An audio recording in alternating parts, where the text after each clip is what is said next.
It's going to depend a lot on how dedicated Americans are to the idea of democracy. If they're not dedicated to it, fine, they'll live the dream. The dream being a totalitarian society. We'll see how well they like that. Coming up, she's never been one to mince words, and those words have been read by millions around the world. A conversation from the Sun Valley Writers Conference with acclaimed author and public thinker Margaret Atwood. Stay tuned. Major funding is provided by the Idaho Public Television Endowment and the Corporation for Public Broadcasting. Hello and welcome. I'm Marcia Franklin. You may not know my guest's name, but chances are you know some of her works. Just one of Margaret Atwood's books, The Handmaid's Tale, has sold over 8 million copies, and that's just in the English language. In 2017, Hulu turned the bestseller into a series that ran for 5 seasons and won 15 Emmys and 2 Golden Globe Awards. The dystopian novel, which imagines a world in which women's bodies are not in their control, is also perennially on lists of the most banned or challenged books in our country's libraries. That's a feather in the cap for Atwood, though, who has no problem speaking up about issues of totalitarianism. At nearly 85 years old, she's been in the public sphere since the 1960s and is the author of more than 50 books, ranging from what she calls speculative fiction to poetry, graphic novels, and essays. I sat down with Ms. Atwood at the 2024 Sun Valley Writers Conference for a wide-ranging discussion, one that included reflections on the success of The Handmaid's Tale, her thoughts on potential threats to American democracy, and my birth date. Well, welcome to Sun Valley. I know you've been to Idaho before, but it's great to have you back again. And I think I will only say this once in my life, but from one Gemini rising to another, welcome. I understand you're a Gemini rising. I am. And I was doing my research and I found that out and I thought, I wonder what I am. And you found out. I sent in my time of birth and date of birth and got back, to one of these places that sends you something back. You can do it online. Yes, I did it online. Yes. I don't know that I actually fit the description. Apparently, I'm supposed to be a social butterfly, which I am not. Here you are. Look. This is social butterfly stuff. Is it? Sure. Okay. You're talking to people. You're being charming. Well, it's fun, isn't it, to read about astrology? And I know you're interested in tarot. And they're tools of the trade, because if you're somebody studying literature and history, you need to know about them. These were the belief systems of a lot of people for a long time. So even if you're looking at, for instance, Renaissance portraits of important individuals, you need to look at their hands and see which fingers the rings are on, because each of those fingers represents a planet. And everybody likes it because it's talking about them. What's your sun sign? Well, I'm a Taurus, so apparently I'm a Hierophant. I looked it up. That's the card in the tarot. Oh, we think that, do we? Well, its governing planet is Venus. So you're probably very interested in home decor. I couldn't be further from interested in home decor. Well, that'll be your Gemini rising. The other thing about it is, no matter what it says, there's something else that contradicts it. So it's very useful that way. I know that you don't believe you're a soothsayer, but you do allow, I think, that your work has been prescient, in part because you base your work on, a lot of times, things that have actually occurred. Handmaid's Tale has within it, it's heavily researched. Everything in it happened at one time or another in the world. Yes. But it does seem lately that there's been an acceleration of yes. Well, let's go back to events. Its publication date, which was 1985. Me having rather cornily written most of it in 1984. Sorry about that, George Orwell, but it could not be avoided. I started writing this at the moment when the fundamentalist religious people had decided that they could become a political force. which they have now become.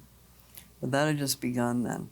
You know, we've had an invasion of the United States Capitol, a pandemic, laws now requiring teaching of Bible in school, the overturning of Roe v. Wade, attempted assassination of a former president. Yes, these things have happened before, but it does seem as if the subjects of many of your writings are coming faster and more furiously. Does it not? Oh, it's just like the 50s, dear. What were we afraid of then? We were afraid of being blown up by atom bombs. People were quite frightened of that. They were afraid of communists. And there was no Roe v. Wade. There was no birth control of that kind. Are you concerned? Of course, everybody in the world is concerned about that. What does America want to be? Does it want to be the world leader, or does it want to be an isolated, fairly parochial thing unto itself? And it's always been having this discussion with itself. It's going back and forth. You talked about the Christianity that is being touted by some leaders as bearing as much relation to the core tenets of Christianity as gravel does to breakfast. True. Yes, this isn't Christianity. And you will find a number of Christians who will say that. So Christian nationalism, like this white supremacy Christianity, is not Christianity. It denies the core tenets of its founder. So love your neighbor. How do you interpret that when you're burning down people's churches? Is that loving your neighbor? Thinking that your group of people is superior to all other groups of people. That's not Christianity either. And I do have a religion. I'm a very strict agnostic. What that means is that knowledge and faith are two different things. Once you start confusing the one with the other, you're in real trouble. To what do you attribute the longevity of Handmaid's Tale, aside from the fact that a series was made? Handmaid's Tale is about an ordinary person in extraordinary times. Not a hero, not a villain, just an ordinary person living their life, which means it's quite relatable because very few of us are heroes. We don't know how we would have acted in the extraordinary times that we read about. We like to think that we would have been courageous, but probably we wouldn't have been. We don't have time to go deeply into the Testaments, but it was fascinating to drill down into Aunt Lydia and hear her interior monologue, hear her wrestling, hear her justifying, all of the things that she did. Okay, there will always be people willing to take those jobs, and there will always be people frightened into taking those jobs, because it's always better when the witch is burning to be the person piling on the wood than it is to be the person trying to stop it. It's a much less vulnerable position. But if you play your chess pieces right, as we see Aunt Lydia trying to do in the sequel, you might have. Well, there's a number of last laugh. examples of that too. Yeah. There's some yeah. pretty good stories about people who were highly placed in the KGB, just for instance, who became double agents because they had gone into it thinking, this set of idealistic premises, and once they got in, found it was something quite different. You have said that you wrote the Testaments for your readers because there were so many questions that people had. They wanted That's right. a resolution. Had those readers not come up to you, or asked for it over and Okay. over again, would you have Overview. written? So, 1980s Handmaid's Tale appears. This movement to take over the United States with a religious totalitarianism was just taking off. So I felt, okay, I've put everything into the book. that's it. Make of it as you will, but I don't need to write a sequel telling you what happened. Time moves on. We're now in 2016. This movement has become quite strong. And who gets elected? We have a right-wing person being elected who would not be averse to knocking out the Constitution, getting rid of the power of Congress, and taking over the Supreme Court, which is what you need to have if you're going to have an effective authoritarian dictatorship. That's what you need. You need to have no real opposition, and you need to have no separate judiciary. The will of the judiciary has to be as one with yours. If you watch Stalin's show trials, you can see that in operation. So at that point, I felt that I had to go back and revisit it and look at how such a regime might collapse. I do need to ask you a question that's difficult for me to ask and potentially difficult for you to talk about. But you wrote a beautiful obituary of Alice Munro. I know. Munro, you're a friend of more than 50 years, I think, 55 years, something like that. Yeah. Alice Munro's daughter, after she passed away, wrote an essay about how the second husband of Miss Munro, her stepfather, had molested her. At the age of 9. At the age of 9, that she had eventually told Alice, and was met with no support. And even when her stepfather pled guilty in 2005, Alice stayed with him, did not leave him. Yeah. So she was a literary friend. She was not a confidant.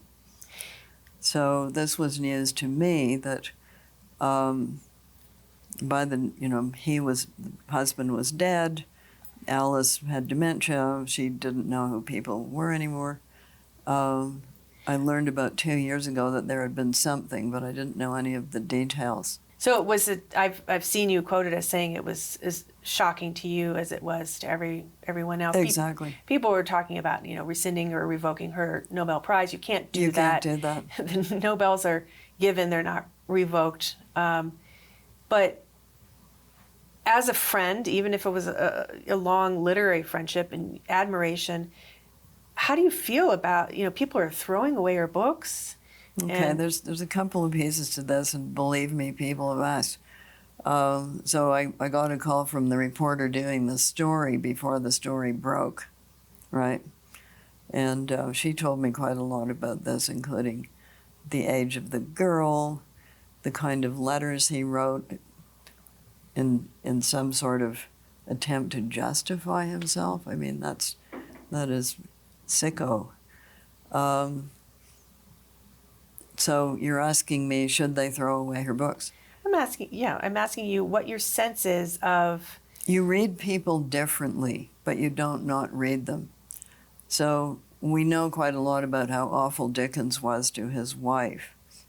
At least I do, because I'm a Victorianist.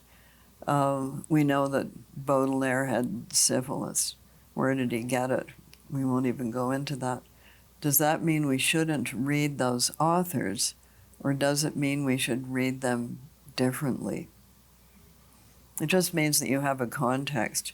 So when I was studying works of literature, it was in the age of the explication du texte. You just studied the text. You didn't study anything about the author's life at all. Just wasn't there. So studying Alice Munro, I would suggest that people look into southern Ontario, pretty Gothic towns, which is where she came from. We have now had a number of pieces about was she herself sexually abused or just abused in other ways, which she certainly was. What was the background? What were the expectations? Why is her work so dark when she herself was so outwardly smiley? Why did people ever get the idea that she was a sweet old lady? She never was. So even I knew that. Do you believe she should have left her husband? I'm not her. Mm-hmm. She was a very impractical person. So she might And- not have done too and- well on her own. She's not me. Yeah. Let's just add Sure. that in. Are you pained that people are now going to stop teaching her or throwing her books away? I don't think it's up to me to be pained Right. about that. They will make their own decisions. That's up to them. I've done a lot of informal therapy on people calling me up and saying, well, what shall we do? So she's dead. You know, she's dead, he's dead. The people that you should be concerned about now are the children, if you wish to be concerned about people. And the family decided together that they were going to make this public because I think they'd had enough of it. I think they'd had enough of As an open buttoning and open secret, buttoning yeah. up and not saying anything. Yeah, the children are supportive of their sister, which is Exactly. I noted that in Lives of Girls and Women, she writes, people's lives in Jubilee as elsewhere were dull, simple, amazing, and unfathomable. Deep caves paved with kitchen linoleum. There Deep you have it in a caves nutshell. And what's in those deep caves that are paved with kitchen linoleum. You wrote at the end of your really interesting essay, lovely essay from 2008, prescient again, I suppose. The world is profane and sacred. It must be swallowed whole. There's always more to be known about it than you can ever know. Within any story, within any human being, there may be a dangerous treasure. Of course. But how could we ever have thought otherwise if we had actually read her work? It's very dark. Yeah. So I don't know what her considerations were, but I think one of them was probably that she didn't know how to manage on her own. She was fairly old by then. Writing was what she did. She was not a practical person. She didn't drive. She hadn't had other jobs. What was she going to do? And if you think she was making lots of money out of short stories, you're dreaming. Interesting. Out into the future, I love the fact that you're the first writer in the Future Library, which is in Norway. Yeah. I think it's been 10 years now. 2014 is when Yes, accepted. it's their 10th year anniversary. They're very pleased about Yeah, that. so they accepted, you were the first, whatever you wrote, we don't know, but we know the title. It's called Scribbler Moon. Yes. We don't know if it's poetry, we don't know if it's essay, so here was whatever. the mandate. The mandate was write a manuscript, any manuscript, made of words. No fair putting your photo album in. It can be it could be one word, it could be a novel, it could be a poem, it could be a laundry list, it could be a letter, anything made of words. You can't tell what it is, just the title. 2 copies only. They go to the Future Library of Norway. I gave them a hint, archival paper. You have to specify that. So I put mine in a box, put a nice blue ribbon on it, went to Norway, thought they would ask me at the customs what's in the box, and I would have to say I'm not allowed to tell you, and then we would be in trouble. But that didn't happen. And you go to Oslo, you walk into a forest that they have planted where the trees will grow for 100 years. In the 100th year, the boxes will be opened. No pressure on me. If you're anywhere within the next 30 years, you're probably not going to be around when they open the boxes. Some pressure on year 95, I would say. Because people will be, and then the trees in the forest will be what's cut down to make the paper. They will make the paper, that's the idea. And then the Future Library of Norway will be printed on this paper. So Katie Too bad Patterson, they have to cut down trees, though. they're planted trees. I know. Yeah, it's not a pristine old And I know she put a forest. printing press in there just in case She those did, things just in don't case. exist anymore. Just in case. And if it's a small language, because this is an around-the-world project, if it's a small language, they put a dictionary in case it goes extinct. But what I love is you're pretty much up for anything. Not I mean, anything. Well, Okay. There I are mean, but you've done a limits, yeah. flamethrower. You know, they made a book that couldn't be burned of yours, and you took a flamethrower to Unburnable it. book, yes. I mean, you're game for a lot, which is fabulous, I think, and you keep learning and growing. What compels you? What keeps pushing you? I mean, you were very active on Twitter too. I don't know that you are still now that Less, it's X, but yeah. you took to that medium. Well, it was fun at the beginning. And Okay, these are all Gemini rising things. You ought to be quite familiar with them. I don't know that I have the energy that you do though. Are you like an early morning riser? Do you just have naturally a lot of energy? I do have a fair amount of energy, Yeah. it's true. But you can get some more. Oh, really? Yes. Where's the elixir? Well, we'll go into your eating and living habits Okay. after this session. I'm afraid to have you read my palm. Oh, I'd be happy to do that after we finish.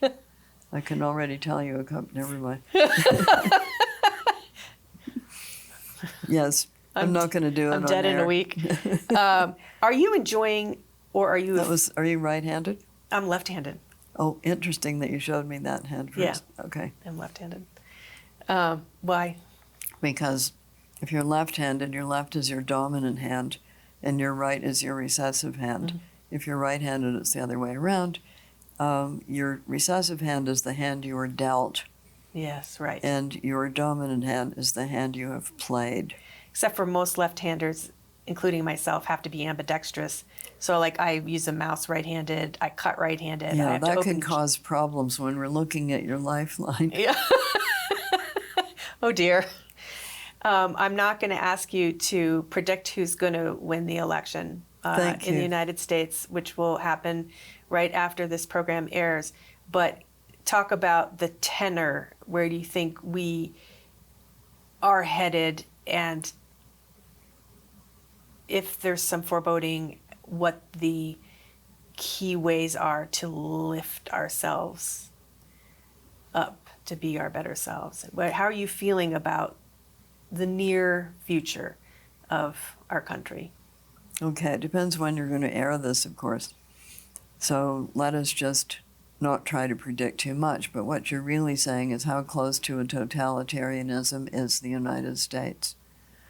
Let's find out. I think it would be difficult to implement a countrywide totalitarianism the way Nazi Germany did, but with the aid of the internet, credit cards, and other traceable things, it might be a bit easier than you would think. So whenever people start talking about building detention camps for anybody, you know who else is going to go in there. So you may say, well, it's for illegal immigrants. Those are not going to be the only people who end up in there. There will be political enemies that their neighbors have informed on. This is just according to history. Sorry, but that's what happens. So it's going to depend a lot on how dedicated Americans are to the idea of democracy. If they're not dedicated to it, fine, they'll live the dream. The dream being a totalitarian society. We'll see how well they like that. If they are dedicated to it, they will oppose such a society. But it's going to be quite difficult altogether because we are in the age of multiple truths. We have never not been in that age. I'm reading about the 14th century right now and the rumors that went around as to who is responsible for the Black Death. And this was all gossip and rumor, but it travels very quickly, surprisingly quickly, even if you don't have internets and radios and telephones and all those things. So what is truth? This has always been an issue. What is the real cause of bad events? This has always been an issue.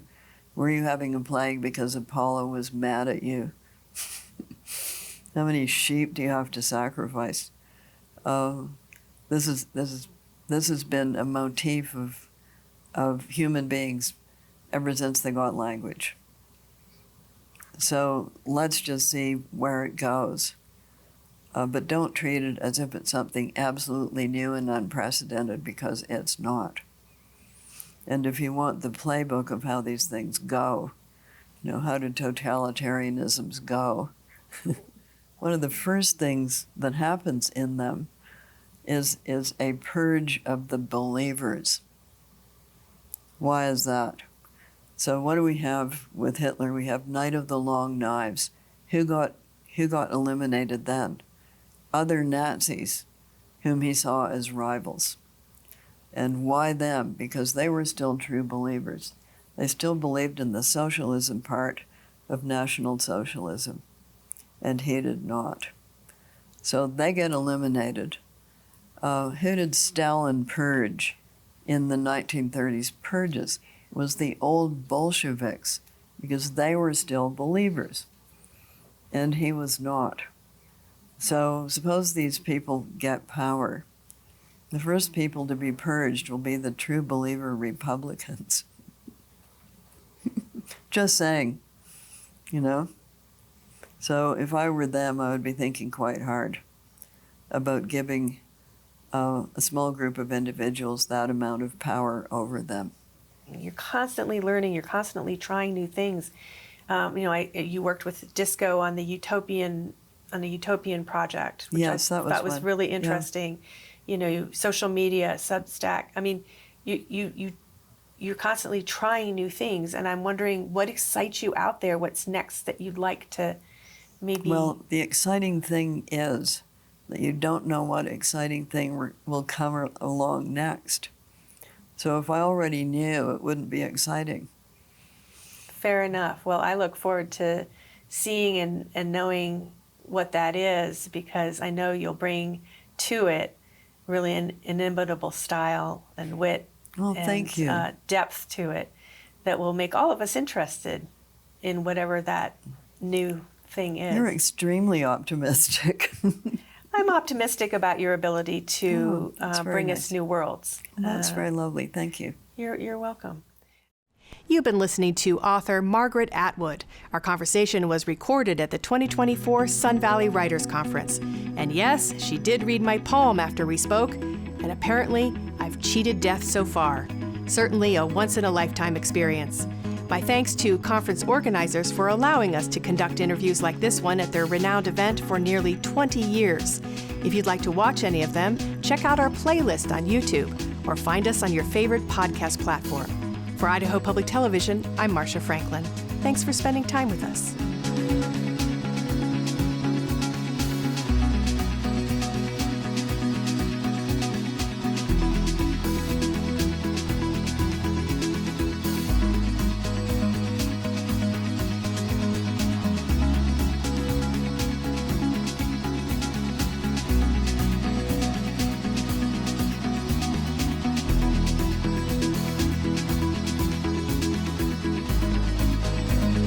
Major funding is provided by the Idaho Public Television Endowment and the Corporation for Public Broadcasting.